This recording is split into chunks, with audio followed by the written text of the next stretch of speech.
You're in the kitchen. Hi everyone, Dylan and I are back with another episode of The Drop. We're going to hit y'all with a little MLP recap, a little bit of talk about the big news of the day that Matt and Riley are done. And maybe a little bit about the next draft, a little preview, but maybe not, because what else are we going to talk about the next couple weeks other than that? So Dylan, hello, how are you today? Pretty good. How are you doing? I'm fine. Are you in Missouri? I am. Which of those hats back there is your favorite? I like the pit helmet, the one in the middle. Really? Would you ever Yeah. wear that? Would you mind putting that on for us? You want me to wear it for this podcast? Yeah, I do. All right. It's pretty nice.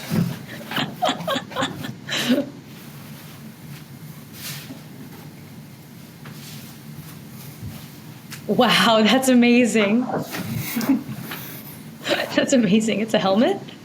Yeah, I got it at the zoo when I went to the zoo with Matt Chow, and he got us some pit helmets just to kind of put us in the safari mood. Wow, so did you just get this one? No, it was from last year. Oh, okay. Wow, okay, you don't have to wear it the whole time. I just wanted to see that. That's amazing. Thanks for giving me a chance to show it off. You're welcome. You're welcome. So now everyone has seen Dylan in a pit helmet? Yeah. Wow. Amazing. All right. Let's just open things up with the big news of the day. Matt and Riley no longer playing together. When did you find out about that, Dylan? I found out about that yesterday. Oh, did someone reach out to you? Yeah, Matt texted me, and he just said that they were splitting, and if I had any openings or was interested in playing it all this year, that he was looking for some partners. Interesting. And is that, I mean, this is obviously going to create some shakeups. This is a huge deal. I believe it was a year-long commitment, but I mean, I feel like year-long commitments are kind of a lot. Like James's, I don't know. I know you were saying like you like having the steady partner and everything, but James kind of misses mixing it up. And I like mixing it up, but I'm not really sure what I want to do for next year. So, but would this change anything for you, or like you and Dub are solid, you don't have any openings still? Right, yeah, no. J-Dub and I are playing the rest of the year together. Nice. Do you have any insight as to who Riley and or Matt are playing with now? No, actually. Who would you be most scared of, like Riley playing with? Riley with anybody is gonna be tough. I don't know. I feel like he and Matt we're good together. I don't know who he's gonna try. Maybe, I don't know, Tyler Loom, have a lefty. Yeah, Loom comes to mind, right? I mean, the Ernie, but I don't know. I don't know who has openings, like Julian, maybe Big H. You know, Jim Kloss would love that. Get some H action in there. You know what? I have the player standings pulled up in another tab. Mr. Hayden Patriquin, number 4th overall. Wow. And let's scroll down and let's find Dylan Frazier. Still scrolling. 31. So Oof. I was like 25. I wasn't that good either. Yeah, 25. That was tough. But I think that'll be really interesting. We'll see how that shapes the rest of the men's results in 2023 is what we are. Yep. My best friend just texted me. Her family is pulling up to South County, which is a park around here, with 5 professional paddles to play the most mid-game of pickleball you've ever seen. It's so cute. Like, their family has gotten so obsessed with pickleball, and she was just here picking up some old paddles from me. This is a little plug for Joola. So both James and I have given that family paddles. Me, Joola's, James Selkirk's. They prefer the Joolas, which I think is actually so funny. So I just gave them a bunch more. And her older brother's, like, obsessed. Apparently he lost some 70-year-old today, and he was like, he's looking at like $250 paddles, and he's like $2.5 at best. So just sorry, nice. I just wanted to interject that bit. All right, I guess we got to talk about MLP. So Dylan, what happened to BLQK this weekend? Then we can talk about what happened to the Hustlers. But the Hustlers, I mean, you guys lost to Team Clean. We did not lose to Team Queen. Well, you got 12th place. So Okay. Team Clean got 11th place. Really? Well, yeah, that's it's not very good. We did not. we did not. Nobody. I feel like no one on the team had their A game with them. At least not at the same time. Sometimes people were on and everybody else was off, but for the most part, we all showed up with our B game. So couldn't recreate the little run that we had the last tournament. Do you think it could have been because of your uniforms? I feel like the uniforms. No, I feel like the uniforms made a bad situation just a little bit better. Oh, really? Like, yeah. If we had the old uniforms, we probably. I mean, it can't get any worse than it was, but I like the new uniforms. The new uniforms I thought were fun. Did you? Yeah. I thought that on the women they weren't that bad, but I felt like on you and Federico, it was so funny because it was so much material, and especially the ones that were like, I don't remember if they were black or white. I think they were the mostly black ones, and then it just had like the tribal print along the sides. I was just, what is going on? What is going on? They're just trying to lose fast and get so they don't have to wear those things. Oh, but it was funny. Yeah, I mean, Mircha told me that your team only got like 2 total match wins. Is that true? Yes. Oh my God, that's really tough. Yeah. Rest in pieces to BLQK. So Richie was looking like a complete genius after the last event, and he'll have to bounce back. I don't know where that puts BLQK in the overall standings, but definitely if BLQK is to be a premier team, which I feel like it has to be in 2024, it's just BLQK. They're going to have to really draft smart and challenger. Yeah. It's it's all dependent on this year though, right? Like last year and the year before don't matter. It's a clean slate, so it doesn't matter, but it's like, come on, like Richie's got to pull through. It was funny. I've never seen Richie like care so much. In the Challenger Super Final, he was getting so loud cheering for the Breakers. I was like, dang, but I know he had also lost like a lot of money that day on a game with him and Jesse versus Tim Parks and Adam Stone.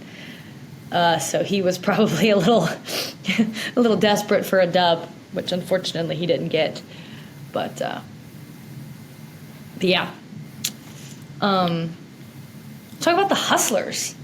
Do you have any questions for me about the Hustlers? Yeah. All right, let's go. I'm ready. What ready. What happened to the Hustlers? Yeah, I mean. I mean, you guys have Rafa on your team. You should at least be in the playoffs. Tim Parks asked me, he goes, Anna, can you please get Dylan to stop the whole Rafa MLP spiel? I said no. He's not going to stop. Not going to stop. He finds it so funny. So sorry, Tim. I can't stop this. This is just, I think this is going to continue indefinitely. That's like having Irina on your team and not making the playoffs.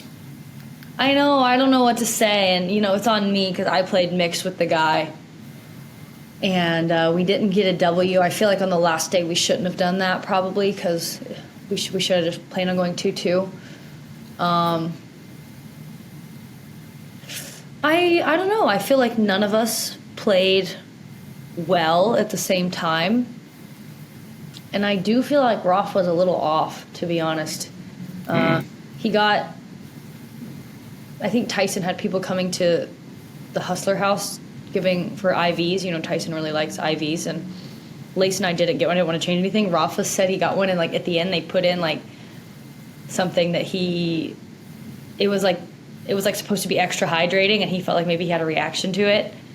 I don't know if that's, true or not. If he was just, that's how he felt. But that could have been something that kind of nerfed our team.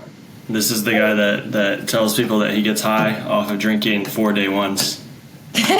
Right. So maybe he's pretty sensitive to things that change the system if 4 day ones get you high. You know what? That's true. I actually didn't see Rafa drinking that much DayOne this weekend. I think DayOne is not in the pickleball game anymore. Really? The pickleball contact I heard got fired, so they're not really in. I think that kind of fell through. Oh, that's it. That's it. Any DayOne. Any team with Rafa Hewitt on has got to, like, you just got to go buy you just got to get the DayOne shipped in. That's it. That's it. Oh my God, now it makes sense because I literally, now that you mention it, I didn't see any DayOne. Yeah. That's it. I don't even have to, like, talk about my own play. Like, that's that. That was the issue for our team. But, yeah, Lacey and I played pretty well, 2-1. We lost to Lucy and Callie, but we were in it. But they were really motivated, playing really well. We were in a tough pool, honestly. I was the smash. The heroic performance by Vivian David and Kyle Yates to beat the Newmans is what got them in. That got them a 3-1 win. Did you watch that match, Dylan? I did not see that one. It was insane. Kyle was just... And apparently, like, Kyle... Like, Travis was planning on him and Georgia playing the Newmans. And Kyle was like, no. Like, I got Riley. And they're like... Really? You got Riley, big guy? And he did. And it was awesome to watch. It was really inspiring. He was just speeding up every single ball and just handling it. That was fun to watch, but that helps him out a lot because I know his name was being thrown around when people were talking about people moving up and down from Premier to Challenger. So that definitely helps his case. It really does. I mean, I still, like, I don't know what's going to happen. I think it's going to be really, really interesting. You know, we were talking about Gabe. Both of us said Gabe, like, a few weeks ago. People were thinking Hayden after Mesa, of course. But now it's like, who the heck knows what's going to happen? And who knows who's really coming up? It's like, there are a lot of people in Challenger who are really impressive. But, you know, you had, like, Brendan Long have played well for us when he stepped in. And then he literally wins a PPA with Tyson. But then I watched him this weekend a good amount, and I was not too inspired. So yeah, there's a lot of people on that bubble, and we'll see how it all shakes out. You're asleep right now, Dylan. We need to fire up. All right, let's go. Fire up. Or were there any teams or individuals that, like, really impressed this weekend? Obviously, we had Seattle Pioneers winning again, the 5 getting second, ATX Pickleballers. I was really happy for them. Mashers. Tell me about some things that were notable to you. I thought the most notable was the outcome of the super final. Oh, right, of course. Ben losing twice. He played against... I actually didn't watch the match, but he played Julian both times, right? Yes, he did. And Julian won both of them. The girls won. 21-6. 21-6? Yes. Dang, that's pretty hard to do in rally scoring. It's only been done a few times. Yeah, I think my impression of that match was Megan and Etta didn't come out the sharpest, and they got really rattled, which also happened to them against Lacey and I. Lacey and I in the semifinal in Mesa, I think we beat them 21-7. Yeah, they were rattled, just missing a ton of errors. Irene and Catherine were just speeding up everything, which is not something you should get away with against Megan and Etta. But they played really clean. Irina was in full MLP GOAT mode. I mean, they had to be. I was talking to Irina the day before when the Fives lost that Dream Breaker to Seattle. Like, Irina was so happy because if the Fives win, then they were into the super final. And so she was like, we got to take advantage. Like, we had it in our hands and we messed up. Like, we've got to take advantage. So they kind of came out with that mentality. And I thought the men's was really neck and neck. I felt like they got some lucky breaks, Julian and Thomas, like off the net on big points that mattered. And then they just got hot. Tyler did some things I wasn't used to seeing from him, like at a decently big point, like 16, 15, something, like towards the end. He, like, reached in to attack a forehand and missed in the net, and you're just like, what was that? Yeah. Like, Tyler trying to reach in kind of low, like from like a little below net level. I was just like, I've never seen the guy do that in men's. But yeah, Ben was not as sharpest. And then in mixed, I mean, people could say like Ben lost twice, but James and I's impression of the mixed was just that Etta was like playing poorly and there wasn't much Ben could do, to be honest. Gotcha. He was trying to like towards the end like play hero ball, like take over the entire court, but she was just popping up a lot of dinks, making a lot of uncharacteristic errors. I think just that's like the pressure of the first women's match, and they were still feeling it, and they were on a big roller coaster of emotions, of course, from like winning, then having to play again like less than a day later. So Yeah. it's weird. I do you think that? Well, I've heard some people saying like MLP is like too congested. Do you know what I mean by that? It's like No. too much. It's like too much in a weekend. It's like Okay. no one can follow everything going on. Like literally no one can. I don't think it's possible to have a good read on everything going on across Challenger and Premier. Like I didn't really watch your team play at all. I didn't watch the St. Louis Shock play at all. There are lots of teams that I like feel like I didn't even see. Like I feel like I didn't even see Lena this weekend. Again, or like I barely saw DJ. It's like there's just too much going on, I think. It's a lot of matches. It's a ton of matches. There's a ton of like storylines. It's like it's hard to follow who's like how much does each match matter. Yeah. And then there's like Challenger as well. So I think that's something for the league to kind of figure out is how to spread it out or just make it more digestible, because it's really confusing even for people who understand what's going on. Yeah. It's a lot.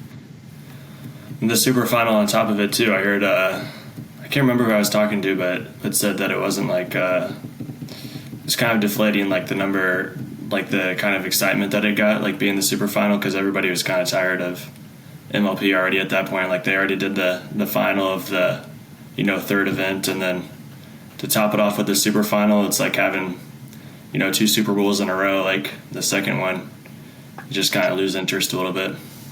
Yeah, I felt like that. I felt kind of like, meh, I don't really like care too much about this. But then I was there physically, and the energy in person was actually still really, really good. So I think that made it for me more fun and interesting. But definitely like that morning, I was kind of like I wish we weren't still here. Yeah. But James had MLPalooza, which was a lot of fun, and I enjoyed that a lot. I really enjoyed watching the final, which was Georgia's team, which had James Blake versus the Real Deal, which was Vivian David's team. There was like, honestly, it was the most epic dream breaker. One of the most epic dream breakers I've ever seen. I wish it had been broadcast, because it's like 4-0s just battling their hearts out. Like they're fighting so hard, and Graham, who's a part owner of the Florida Smash, Travis's friend, had to play James Blake. First rotation goes 2-2. It was so hype. It was What is James Blake's level?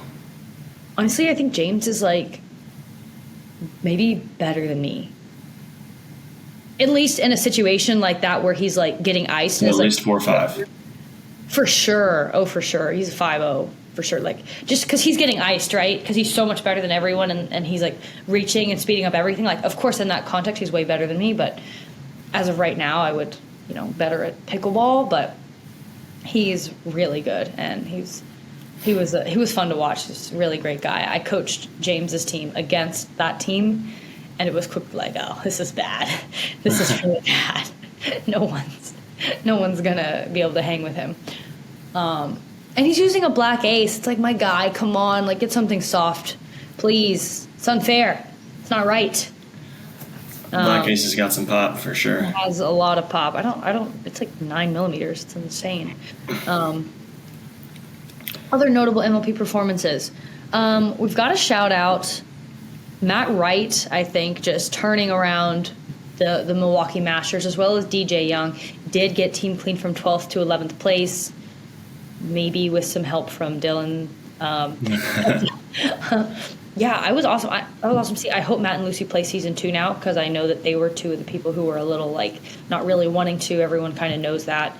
But I hope that having like so much fun this event makes them want to do it. You might have to like try to get them on the same team, else they might not enjoy it so much. But watching them, did you see them cheering for J-Dub in the trigger against the 5s? Yeah. That was so funny. I was like sitting on the other side from them, and they weren't getting that loud until the Kawamotos like went like 5-3 against Leia and Anna Lee in the first rotation. Then they started to believe. They were like, oh my God, oh my God. Like when Jade went 3-1. And then I texted Lucy. I was like, you guys are being so funny. And I like ran over there, and I was like sitting near them the rest of the Dream Breaker. It was just, it was so funny. And J-Dub is like looking and pointing at them. And I'm like, does J-Dub even like Matt? Like, does J-Dub like Matt? Does he understand that the reason they're cheering for him is so that they can get a bye? I don't really think it matters why. It was like hype. But does J-Dub like Matt and Lucy? Do you know? I mean, I don't know. I don't think he. Yeah. Yeah, I mean, I guess so. Just because, I mean, I know Matt chirps a lot against you guys and against. Yeah, I mean, that's on the court. On the court, definitely a little tension, but off the court, I think they're fine. Everything's good. It was just really funny, like how, and like the meme that they look like proud parents. It's literally what they look like. I think they were getting more hype than Julie Johnson. They were going crazy, and it was just so funny. That was right after we had lost, and I was pretty upset, but seeing that kind of turned around my mood, I'd have to say. Yeah, that was great. But yeah, MLP is always a blast. I think that there's a lot of things for them to keep working on as a whole, but I'm excited for the next season. Another notable thing was the Five's performance in Dream Breakers at this past MLP. Because on paper, you'd think that they win the vast majority of the time. Just staring into the. I mean, James is a good singles player. He just said it's my fault. He just said it's my fault. But on paper, you've got Anna Lee and Leia, the top two singles players on the female side. James and Hayden, who are good singles players. And they kind of blow it. I mean, I don't think it's even just this event. I think it's like all season long. They lost to the Hard Eights in a Dream Breaker. Really? Yeah. Yeah. In Daytona. BLQK. They beat BLQK in Arizona. Yeah, but like I think our Dream Breaker record is like 4-4. Like something not good. it's like, yeah, I think it's like that sounds about right. Like 4-4. Like in Mesa, I think you guys. We won our first. We went undefeated. We went 3-1 because then you lost to us. They went 3-1, 1-1, and then whatever you were. So your record is not good. No. In the Dream Breakers. So James, are you going to be playing more singles? No. He says no. Owners need to draft me under the impression that I am a singles player ranking from 10 to 20. I'm not a top 10 You want singles James to be the second best singles player on your team. I'm a 10 to 20 singles player. Like I'm like a, you know. Is Hayden better than you? No. But I'm no Frazier. Poor H had to play so many women in Dream Breakers. Like I just felt bad for Hayden. He was the guy who always had to do that because Annalie was playing a man like 75% of the time, which I don't think was always smart. No, I don't think so. Yeah, because it's like against men, it's about even for her and a lot of number 2 men, or like the number 2 men should win, but then you're putting Hayden in a tough spot. Whereas AL, like his athleticism is so much better than other women, but against like Leung, it's like Leung is still more athletic than her. You know, he's gonna like run more stuff down. So I don't know. Interesting on the whole Dream Breaker strategy. I feel like now I feel like the Dream Breaker is less about having like those great singles players. It's more about just having like people who are clutch. Almost. Like Rafa. Yeah. Oh my gosh, I have to talk. Did you see Rafa's finish to our Dream Breaker against the Florida Smash? Yeah, I did. And he was talking about it. He went right-handed. Yeah. It was absurd. You know, you think the point's over, and it's like, I think if Rafa didn't win that point, we were frozen, I think, but it was going to come to me. And I was just like, please, like, don't let it come to me. Because Georgia was beating me. I think Georgia was up like 5-3, and Georgia was with the wind, and she was cannoning that serve, and I was really struggling. And I was just like, oh no, this is going to come back to me. But thankfully, Rafa went right-handed, and I was like, "Oh my!" We didn't even like run onto the court because we were so shocked. I was like, "He went right-handed." Yeah. Yeah, Rafa's clutch. Rafa doesn't get tight though. You know, we know that Rafa does not get tight at the Dream Breaker. He's your guy when it's 18-18. For sure. Federico and I were talking to him after that match, and Fed was like, you didn't look incredibly excited after you won that Dream Breaker like you did his classic. Yeah, but it wasn't like an explosion of emotion as like you're kind of expecting from him. And he said that he was just disappointed with how his 2 doubles games went. And he didn't think that you guys should have been in that situation to begin with. So we shouldn't have been. The men were up 2013 against Kyle and Travis and lost. And then me and Rafa lost to Vivian and Kyle. And, like, we feel like we should have won that. Yeah. So, yeah, it was a little the men's loss was disappointing, especially. It happened so fast, and they were just cruising. It wasn't even close. It was so dominant. And then I think they lost their first match point, and I think they had one more, and that was it. It was just it was like a 10-2 rally scoring run for Travis and Kyle. So it was like, oh, shoot. It happened quickly. But still, he got done first in the Dream Breaker, but hurts because if we had won that match more dominantly on the whole, I think we would have advanced and not the smash. But that's how it goes at MLP. Who do you think was a steal of the draft, Dylan, at the premier level? Steal of the draft? Well, I think Hayden. I think Hayden's probably that guy. This last one, he played really well, being fourth on the standings as a fourth round pick, or the last guy pick, right? Yep. The last pick, just the last pick of the draft, and he's number 4 in the standings. He stepped up a lot. I think Hayden is definitely in that conversation. Yeah. I mean, the 5's saving grace was honestly that James and Hayden did so well as a men's team, considering I think across the season, Leia and Annalie took 5 losses, which is a lot more than you expect from that women's team. So if Hayden and James don't play so well, I think Hayden and James' overall record was like after Mesa was like 8-3. Yeah, that's good. Yeah, like after the Mesa event. So they played great. It was huge for that team. I'm going to say it was Julian, though.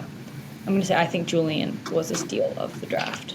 3rd round pick, but played like a beast. Of course, he's got some volatility, but they don't win the super final if he's not hot that day, and he was hot. I'm going to say Julian. Mr. Julian Arnold would be my pick. Who was the MVP of this past MLP? Mr. Ben Johns. Okay. And, like, well-earned. It's got to be. Yeah. It's got to be Ben. Megan getting it last time, initially I was kind of like, it's got to be Ben, though. Come on. But then, Megan's record was so good, and she's the person on the team who never plays with Ben. So I was like, all right, like, fair. But I'm glad Ben got it this time. It's like, of course, it should be Ben. If the 5s win, then there's a little bit of discussion. Should it be Anna Lee? Some people were saying Hayden. I still think it should be Anna Lee, though. But maybe it should be Hayden, too. I think either would have been fair. But glad Ben won it. Someone said to me after this tournament they think I should go about Dylan. I was like, no way.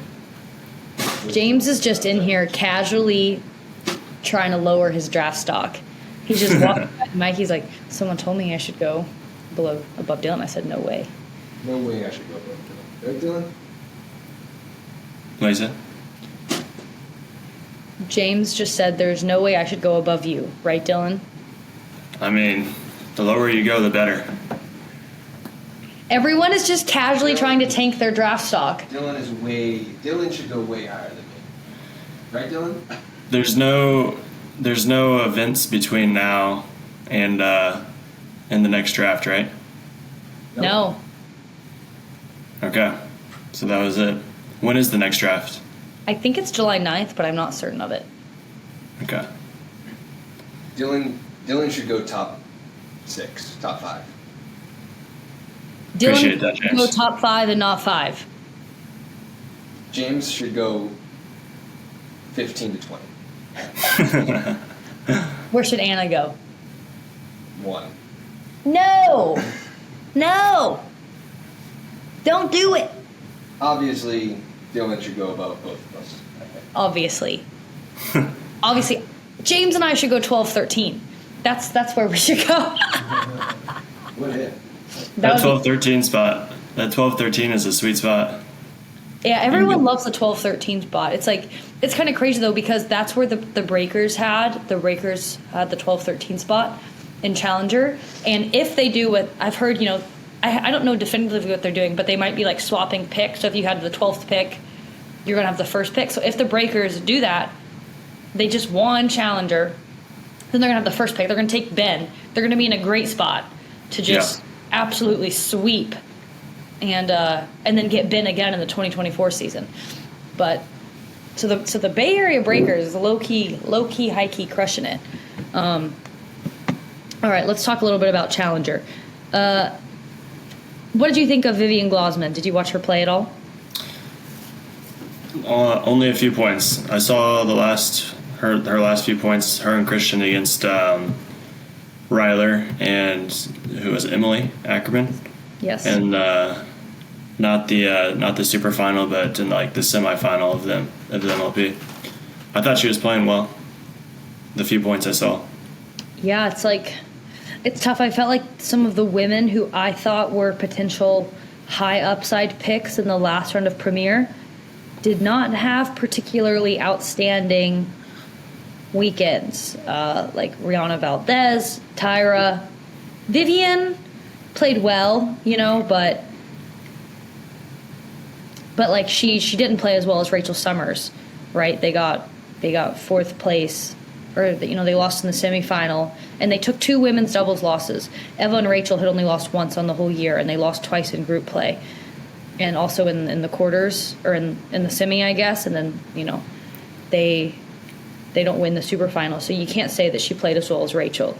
But I don't think she played badly at all. It's just kind of, it's like, okay, that she's still probably the best pickup of the shuffle draft, but it's not like that's like a shoe-in for premier performance. So I think it should be really interesting. On the male side, who would your first ins be? Pablo first. Yeah. Connor Garnett second probably. Yeah. And then Christian. Yeah, I thought Connor Garnett looked really impressive to me. Especially in singles, he was very clutch in that last super final dream breaker, going 4-0 against Christian in the last rotation, so Ryler could send it home. That was pretty cool to see. So I don't know. Yeah, Connor pretty impressive. I think he's only getting better. Christian as well, but I just worry that a lot of the stuff that he gets away with in Challenger will not work at the premier level.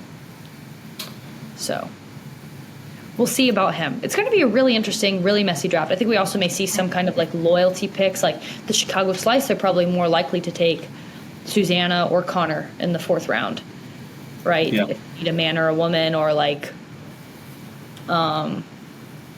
the Orlando Squeeze might be more likely to take a Bobby, right? They're just more inclined to personal relationship. It's going to be super, super, super interesting. We'll see how the draft shakes out. Dylan, have you heard anything about the split you're expecting of men and women in the first round of the Premier Draft? I've heard a lot of people say 7 guys, 5 girls is what they're predicting. James and I were hearing 9-3 this weekend. Isn't that crazy? 9 guys, 3 girls? Yeah. Wow. That's crazy. I don't think it'll be that drastic a difference, but I think more guys. 9. Which girls do you think go first round? If Anna not, Leaf, yeah. Catherine. Yeah, he's not going to say me. He's not going to say me. I guarantee you. That's good for you, though. You want to go later. No, that's true. Okay, so who else? If you think it might be 7-5 or 8-4. Lucy, if she plays. I don't know. It's close. Maybe.